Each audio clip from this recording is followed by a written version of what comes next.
The first step in the rice bran oil extraction process is cleaning. The rice bran undergoes thorough cleaning to remove impurities such as husk particles and dust. This ensures that the final oil product is pure and free from contaminants. Following cleaning, the rice bran is subjected to a conditioning process where it is heated to stabilize its enzymes and prevent rancidity. This step is crucial as fresh rice bran contains lipase.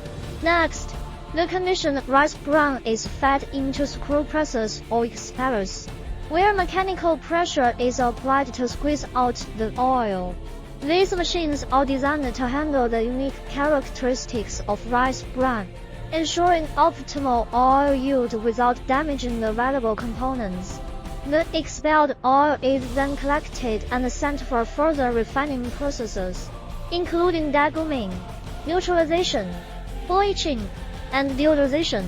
The remaining solid material after pressing, known as rice bran cake, is often used as animal feed due to its high nutritional value.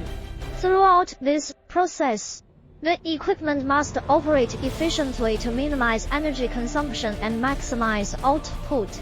Understanding the principles behind each stage allows for continuous improvement in the technology and methods used.